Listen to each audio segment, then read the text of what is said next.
So high-grade blocks. So we just talked about AV blocks. AV blocks are high grade, right? AV blocks are where we have the blockade of the AV node of some sort, where we had our first degree, second degree, third degree blocks. But now we're progressing downward into the His-Purkinje system, right? If we're just beyond the AV node, we are now in the junction. And that's where you have junctional rhythms, right? Is when you are past the AV node. Because if you have AV block, that's going to be a first degree, second degree, third degree. If I have junctional rhythms, I'm going to have a problem right there, right after the AV node, right? It's a progression of my AV block technically, right? I progressed down to a junction has caught on, right? And the basic junctional rhythm is about 40 to 60 beats per minute. That's usually where junctional rhythms sit, right? So, and sometimes the junctional rhythm can get irritated and it can have a junctional tachycardia, for instance, right? Or accelerated junctional. So you can get faster junctional rhythms. So, but junctional rhythms means the AV node has taken a hike, it's gone, but now the septum has taken over and it's going to try to run the show, right? And it's going to try to support the heart rate and support the blood pressure and the stroke volume and such, right? So we have junctional rhythms and we have idioventricular rhythms. Idioventricular rhythms mean that the AV node has died and the junction has died. Now we're all the way down here in the Purkinje system, and that's our last effort to be able to get a complex out into the universe, right? To get ourselves a stroke volume and a blood pressure, right? So that is the idea behind AV node blockade, and then junctional rhythms, and then idioventricular rhythms. So we're going to spend some time on junctional and idioventricular in this section. So junctional rhythms, right? These are technically escape rhythms, right? The AV node is not, not paying the bills, and so you're like, what? I'm just going to do it myself, and the junction is going to kick in, and it's going to start doing its own thing because it's not getting any impulses through the AV node, right? So the AV node is suppressed and the SA node is down, the AV node is not working, so we're going to get a junctional rhythm out of this, right? What are the characteristics? It is a regular rhythm, so it's very, very regular. It's doing its own thing, right? It's beating at its own drum, and we know that all of our fibers have their own, fibers that set off the heart rate have their own automaticity, right? So our SA node fires at 60 to 100 beats per minute, our AV node about 40 to 60, right below it about 45 to 60, and then it starts getting lower and lower as we go further down that the His in the septum, right? So we have a narrow QRS. Why is it narrow? Because it came from just below the AV node. So it's still going down the right pathways, right? So if you imagine like the freeway system from here to LA, right? So the 14 is blocked at Palmdale, but you can take Sierra Highway down over to, to the, what's it called? To what's the highway that connects right there, the Angeles Crest, right? And then you can get back right on the 14 freeway, and you're down your normal pathways, right? So that's the idea with junction rhythms. They're always narrow, right? So can they have a bundle branch block? Yeah, we're not gonna get into that if that's gonna make it more complicated. But these guys always have narrow QRSs because they're still going through the normal pathways, right? But they're just below the AV nodes. We have narrow QRSs. But what about P waves? The P waves are gonna be funky. They might be in there. They might even, since they're coming from such a low point, they might cause a inverted P wave. Because normally if they come from the SA node, they are upright P waves, but here they might even be, inverted. Sometimes you don't see them at all. There's just no P waves at all, right? So no P waves at all and a narrow QRS, that is junctional rhythm for days, right? But if I see a P wave, it might be like buried in the QRS, it might be after the QRS. So that's where I'm looking to see for it's a junctional rhythm or not, is they have a narrow QRS and is the P wave funky, okay? So it's also regular, narrow QRS, and it can actually get tachycardic. It can respond to the SNS. It can respond to low sugars, to hypoxia, to hypercapnia, to low pH. All these things can trigger the the junction to respond and try to respond to someone's low situation, low sugar, low oxygen, low pH, etc. Right? It can still respond to that. So no P waves usually, but sometimes if they do see P waves, they're going to be funky. They're going to be inverted, right? See an upside down P wave, it's like, whoa, why is my P wave upside down, right? So if the P wave is upside down, it's usually junctional. That's usually what's going on, right? It can be hidden within the QRS, or it can be retrograde. It means afterwards. It can be after the QRS. It can be inside the ST segment. All right, so what are the causes of bradycardias? Whether it be bradycardia, sinus bradycardia, whether it be first degree, second degree, third degree AV block, whether it be junctional or idioventricular, they are all the same. It is die, right? They took too many of their drugs. They have ischemia that's happening. They have electrolytes that are too high, potassium, magnesium, calcium, etc. So that's what's going on. We have too much of this stuff. We have too much drug toxicity. So we're just going to copy and paste what we put for sinus brady and for AV blocks. We're just going to put it right into junctional rhythms because it's exactly the same, right? And what's another cause is AV heart blocks. That's kind of the difference, right? Because AV heart blocks don't cause AV heart blocks. That doesn't make sense. AV heart blocks don't cause sinus bradycardia. Sinus bradycardia then progresses to AV blocks, and AV blocks progress to junctional rhythms. Okay, and again, we have symptomatic versus asymptomatic junctional rhythms. So what would someone who's symptomatic look like? You got chest pain, shortness of breath, hypotension, confusion. Any one of those things tells me I've got a symptomatic patient in my hands. And you put them on the monitor, and on the monitor they show what? They show bradycardia for sure. The heart rate is 45, but they also show a junctional rhythm. How do I know it's junctional? QRS is narrow, and the P wave is either absent, or it's upside down, or backwards, or it's behind the QRS, it's after the QRS. It is weird. Okay. So how do you fix this? You treat the underlying cause. That is always the right answer.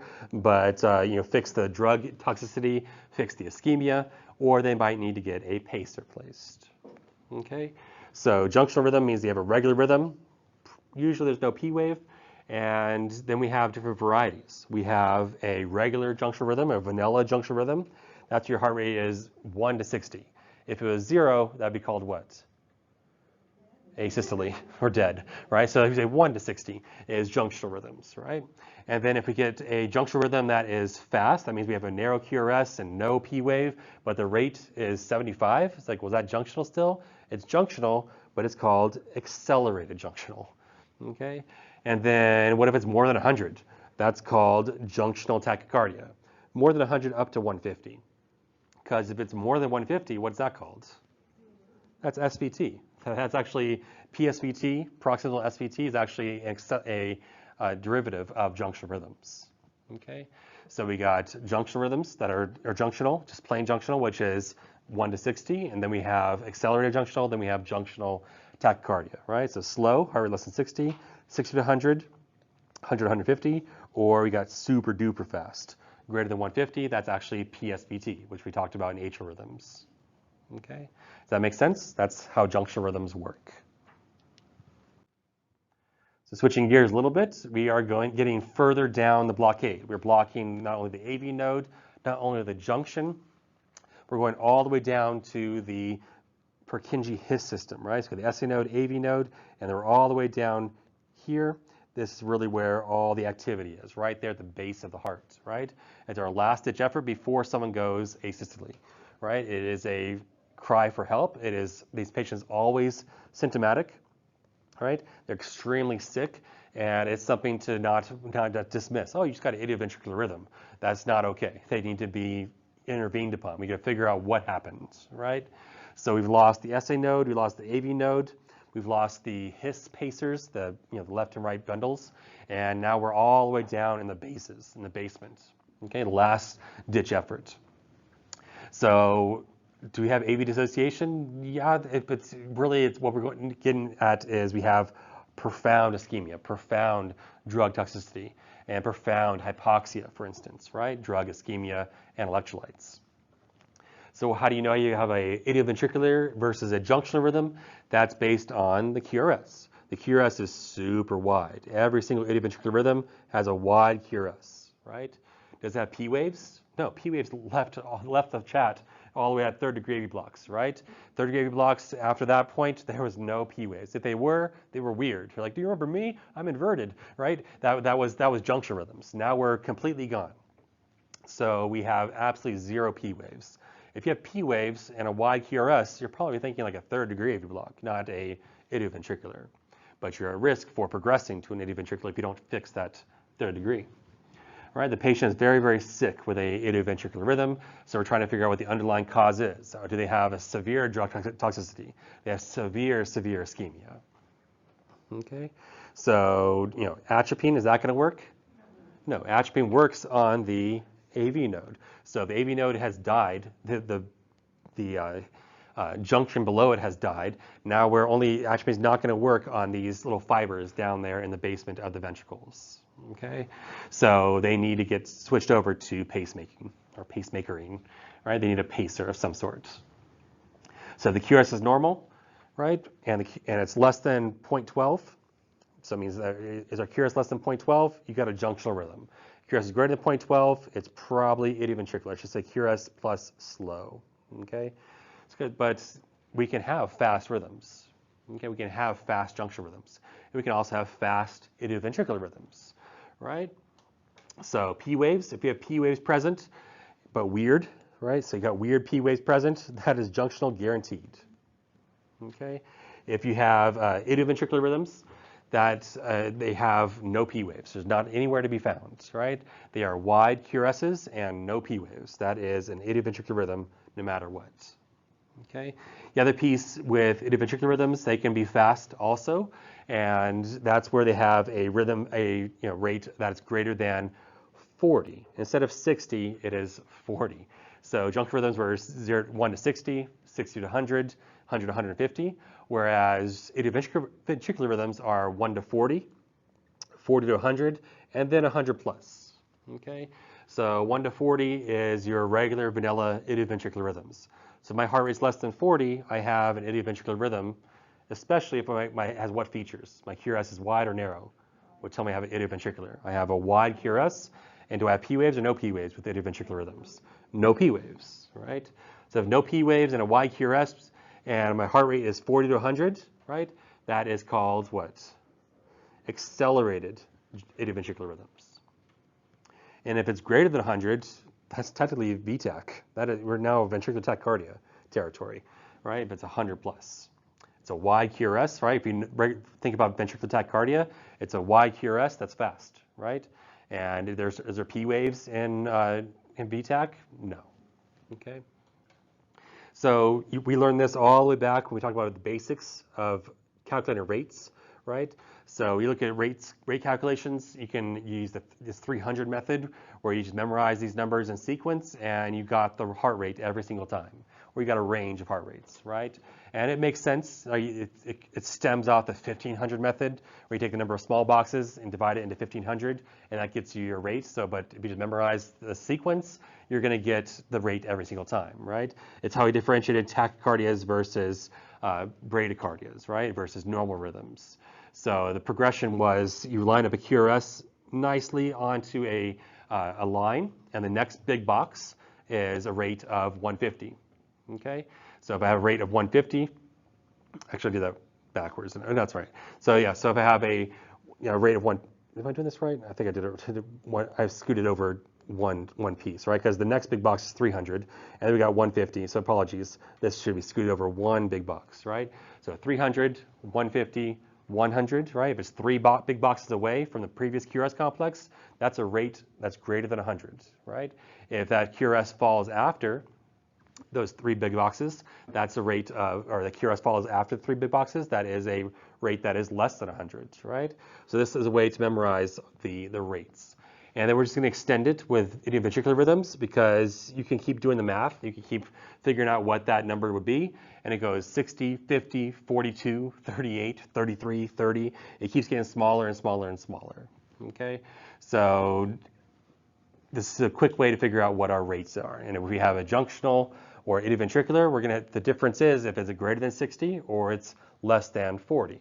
And how do you know it's less than 40? It's going to 300, 150, 100, 75, 60, 50, 40, 2 is another big box in there, right? So we have all these little big boxes.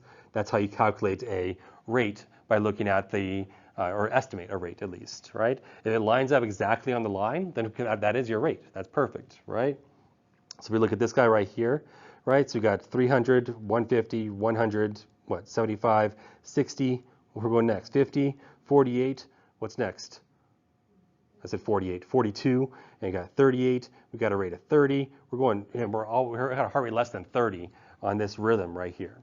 That's a way to quickly estimate what our heart rate is. Okay, versus this guy over here. Let's do this the correct way, right? We got 300, 150, 100, 75. Heart rate 75. Is that idioventricular or accelerated idioventricular? That's accelerated. So that's the reason why we use this 300 method to figure out our rate by just looking at it. Okay, so some practice. So practice with our idioventricular or junctional rhythms. Those are our two options here. All right, so number one, what is that? So number one cannot be idioventricular because it's narrow. So the QRS is a big, big clue that I have a junctional or idioventricular, right? So if the QRS is narrow, it's junctional, right? But there's, how many flavors of junctional are there?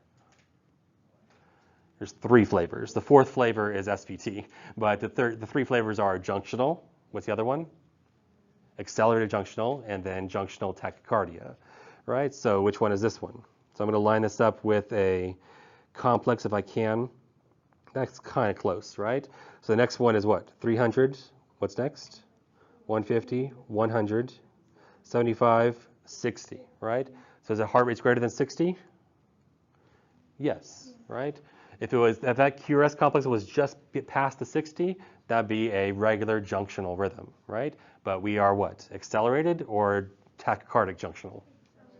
We are junctional, that's accelerated, right? We're accelerated junctional, okay? So this is an accelerated junctional rhythm. Okay, what's the next one? Number 2. That's YQRS. It's like, well, shoot, the YQRS means I have a idioventricular rhythm, right? And yes, there could be the weird case where I have a bundle branch block with a junctional rhythm, but basically no P waves and a YQRS guaranteed idioventricular. So what kind of idioventricular? This one lines up perfectly right there. So what is it? 300. What's next? 150, then 100, then 75, then 60, 50, 42, right? So we're between 42 and 50, halfway between. So we're like 46.75, right? So we are what? Greater than 40, and it's idioventricular. Where does idioventricular start and where does accelerated idioventricular begin? 40. So that's the difference between, another difference between idioventricular and junctional. One is 60 and 100. One is 1 to 40, and then 40 to what?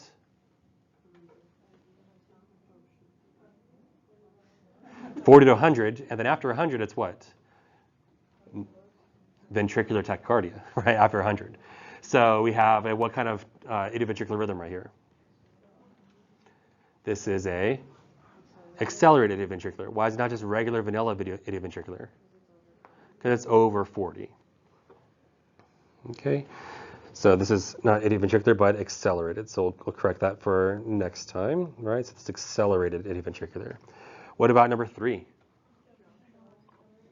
Why is it junctional, not idioventricular? It's narrow QRS. If it's wide QRS, it's idioventricular. Well, if it's wide QRS, it could be a junctional with a bundle branch block, but we're not going to get, again, on the test, we're not going to do that to you. Okay, so is this junctional, accelerated junctional tachycardia, SVT, which one is it? So I'm going to line this up nicely right there, right? So I got 300, what's next? 150, 100, and then 75. The heart rate is between 75 and 100, right? So if what's a junctional rhythm that's between 75 and 100? That's called? It's called accelerated junctional, all right? If that QRS was just a couple beats faster and above 100, it would be called a junctional tachycardia, right? Number 4, oh, that's wide. This is the only time that's appropriate to say that. So that is a wide QRS, right? Greater than point what? What is a wide QRS greater than 0.12, right? You look at some sources like, oh, 0.10 to 0.12 is a intraventricular delay. It's like conduction delay. It's like, no, that's just, keep it simple, right? 0.12. All right, so we got a 0.12 definitely right there. So that we got definitely idioventricular. What's another thing that seals the deal is my P wave is present or absent in idioventricular rhythms. They're absent, right? An absent P wave, I have a Y QRS. This is looking very, very idioventricular. All right, so is this regular idioventricular? Is it accelerated? Is there such thing as idioventricular tachycardia? No, it's called ventricular tachycardia at that point. It's called VTach, right? So, and what is this, greater than 40 or less than 40? You can just kind of eyeball it, but you can go backwards with 300 method. That's the cool thing about it, right? You got one big box, 300, 150. What's next? 100, then 75, then 60, and then 50, and then 42, right? So the heart rate's greater than 42. So if it's greater than 42, that means it's a accelerated or regular idioventricular. That's an accelerated idioventricular rhythm, right? So I thought I updated this, but this is accelerated idioventricular. Number 5. We got P waves in here. What's going on? We probably got a bundle branch block. This is one of those things I told you I would not do to you, but then I just lied, right? So this is not, again, in the tests, we're not going to do it to you, but just so you can see it in real life, right? So you can have YQRSs with P waves that are in the ST segments. What is going on there? Why do I have retrograde P waves? That means only one thing, and that's probably what? Either a third degree AV block, right? Because that can have P waves in weird spots, but this is more likely a junctional rhythm of some sort. Is it accelerated or is it junctional tachycardia? We can line one of these guys up with a straight line right there. Look at that guy. That guy lines up perfectly, right? Next box is 300, then 150, then 100, good. And then what's next? 75, perfect. Heart rate is 75. I got a junctional rhythm because I have retrograde P waves. Therefore, this is a what kind of rhythm? It's an accelerated junctional because it's greater than what rate? Than 60, right? If it's less than 60, if it's 1 to 60, it's a junctional rhythm. If it's 60 to what? 60 to 100, it's accelerated junctional. And if it is greater than 100 or 100 to 150 technically, it is called a junctional tachycardia. This guy is a accelerated junctional because the heart rate is between 60 to 100. We measured it as 75. Number 6, what is that? That's narrow complex. That means it's automatically not what kind of rhythm? Not idioventricular. Therefore, it's one of my 3 junctional rhythms, right? So, well, can I say it's junctional? How do I know it's junctional?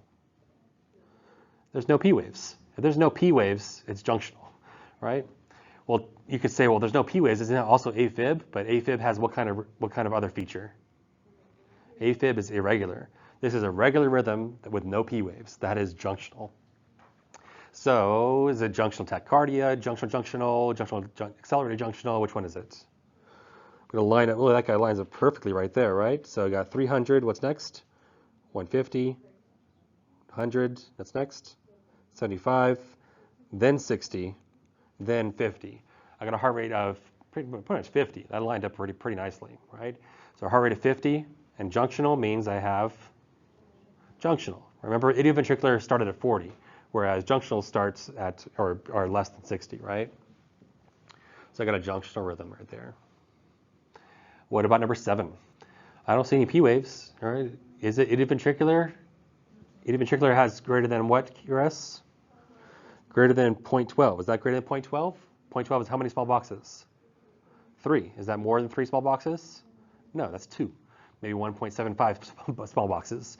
So that is what kind of rhythm? That is a junctional rhythm because there's no P waves, it's regular, and I have a QRS narrow. Okay, so that's a junctional what? So if I line this guy up perfectly right there, right? 300, 150, what's next? 100, just barely, right? That heart rate is greater than 100. So that means I have a rate, what kind of rhythm? A junctional tachycardia. Number 8.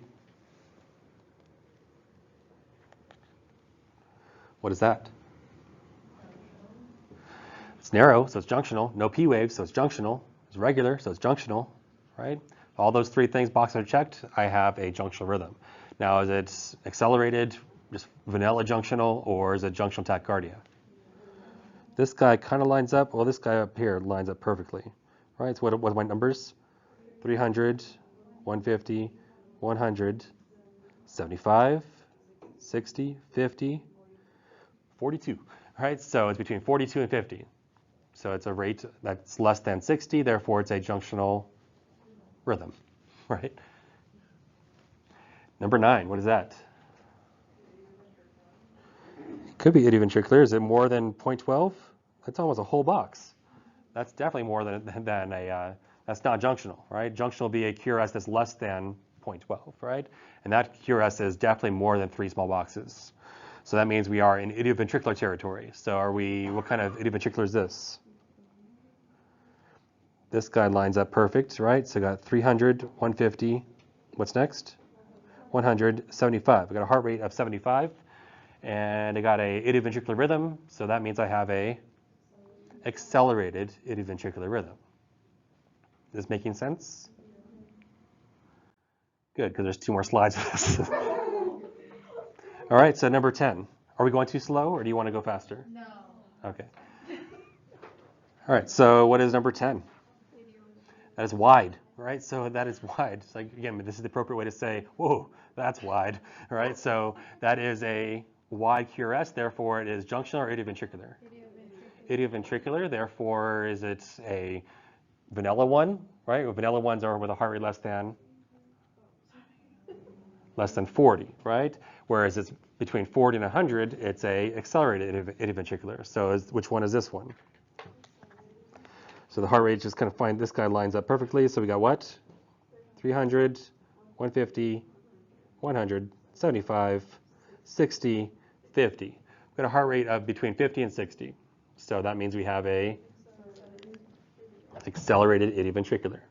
Number 11, what is that? It's like, well, it looks faster than the one above it, but this was like zoomed out and the sweep speed was increased probably, right? So you can see this guy lines up right there, 300, 150, 100. What's next? 75, 60, 50, 42, 38, 33, right? We have a heart rate between 33 and 38. So is that accelerated or regular idioventricular? That is just a regular idioventricular rhythm. Okay. And you see why the 300 method is useful, right? You could count the small boxes and divide that into 1500. Cool. That can help. You can take the R-R intervals and divide it by 60. That will get you the heart rate also. But there's a quick way when you're interpreting EKGs, so you don't need to calculate it every single time. Okay. All right, number 12. What do you got there? I know that's the rhythm, the QRS I'm gonna eyeball. But I got a narrow complex, so that means it's impossible for it to be idioventricular. This has to be a junctional rhythm. So what kind of junctional is it? Got 300. When you say regular, it is regular, yeah. But it is what kind of junctional? It is 300, 150, 100, 75. What's next? 60, 50, 42. So it's between 42 and 50. Therefore, it is just a regular vanilla junctional rhythm. Okay. And then what about number 13? It's YQRS. So that means it's idioventricular. This guy lines up perfectly right there. 300, 150, 100, 75. So it's between 75 and 100. Therefore, it's what kind of idioventricular rhythm? It's an accelerated idioventricular rhythm. What about 14? Is that wide? I mean, it's kind of getting there. It's like 0.10, but it's not greater than 0.12, right? So we know automatically it's not this wide, right? We know that it is a junctional rhythm of some sort. What else sealed the deal that it's junctional? It's regular, and there is no P waves, right? If there were P waves, they could be there. They could be retrograde. They could be in the QRS. They could be upside down, right? But it does not mean that this has no P waves. So therefore, it is a junctional rhythm that is what? Let's go backwards this time. 300, 150, 100, 75. Heart rate is less than 60. So it is vanilla junctional. All right, so number 15, what is that? Idioventricular. What kind of idioventricular? Good. 300, 150, 100, 75. What's next? 60, 50, 42, 38, 33. Heart rate 33 exactly, right? How'd you know it's 33 or not 30? Not 30, because it lines up with the lines. That one's beautiful. Okay, so that means it's what kind of idioventricular rhythm? It's just regular idioventricular, right? Regular idioventricular is not a rhythm. It's idioventricular or accelerated or what's after that? VTAC. All right, now you're in VTAC territory. That's just a plain idioventricular because the heart rate was less than 40, right? So 16, what is that? I just know I'm going to choose that one right there, right? It looks like a sinus rhythm, but there's no P waves, right? But so there's no P wave and it's regular. That is a junctional rhythm. The QRS being narrow versus wide tells me it is a junctional rhythm. If the QRS is wide, that'd be idioventricular. So this is a junctional rhythm because it's narrow QRS. So we got 300, right? 150, 100. So it's greater than 100. Between 100 and 150 is what kind of junctional rhythm? Junctional tach. What's 17? Slow. But is it narrow or wide? It's narrow. Is it sinus brady or junctional? Sinus brady would have what? P waves. There's no P waves. It's regular. It's narrow. It's a junctional rhythm. And this guy lines up pretty nicely, right? I just know this is less than 60. I'm not going to go through it, right? So it's less than 60, narrow QRS. I got a junctional rhythm. Number 18, what is 18? So it is narrow, right? So narrow, look at this one. That's 300, 150. I got a heart rate between 150 and 300, probably closer to 220, right? No P waves. If I did have P waves, they might be retrograde or something. This is called PSVT, right? You learned about PSVT. We talked about atrial rhythms. That was one of our atrial tachycardias. All right, so it's an extension of junctional rhythms. So kind of last piece of the puzzle. All right, last bit on junctional versus idioventricular. You should be an expert after these slides here. So number 19. It's idioventricular. That lines are nice and even, right? So I got 300. What's next? 150, 100, 75. If I get a junctional rhythm that's greater than 75 but less than 100, that is a accelerated what? Did I say junctional or idioventricular? Which one is it? It's idioventricular because it's a wide QRS and there's no P waves, right? If there's P waves, we could say, well, maybe it's a third degree block, right? But there's no P waves. So we're all the way down into the basement of the ventricles, or the His-Purkinje fibers. So that's an accelerated idioventricular. 29, is that wide or narrow? Super narrow. So that's a junctional rhythm. Therefore, it is, and so our next step is, what's the rate? Right, so what's the rate? Oh, that looks perfect, right? 300, what's next? 150, 100. You could say it's like 74.2. It's like, how'd you figure that out? Right, so the heart rate is 74, and therefore it's a what kind of junctional rhythm? It's a accelerated junctional rhythm because it's greater than 60, but less than 100. Because if it's greater than 100, it's a junctional tach. Next one, 21. So let's look at this part over here. So that's, they kind of got really sick all of a sudden. They're going to ring the call bell and say, well, I'm feeling really confused right now. Or they're going to say, I got a lot of chest pain happening, right? So because there's no P waves, right? And you could say, well, maybe there's P waves there. Maybe that's what that is, possibly. But this is going to be a, until proven otherwise, we're going to say this is a idioventricular rhythm, right? Which is a rate of 300, 150, 100, 75, 60. What's next? 50, 42. So it's a what kind of rhythm?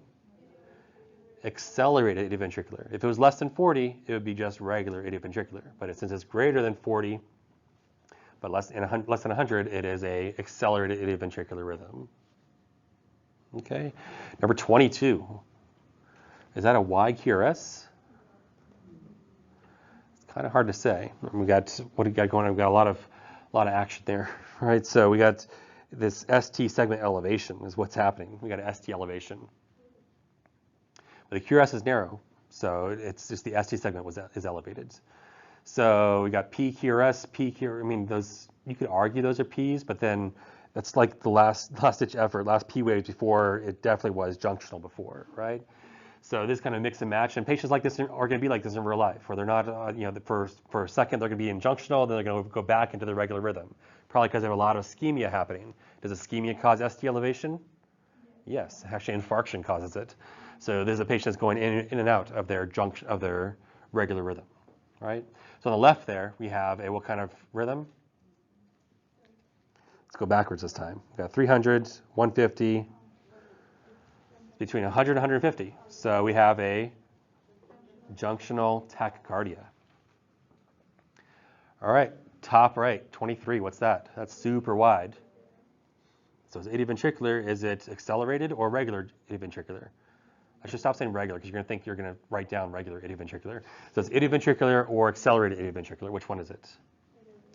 We're going to line this guy up perfectly right there, right? 300, 150. What's next?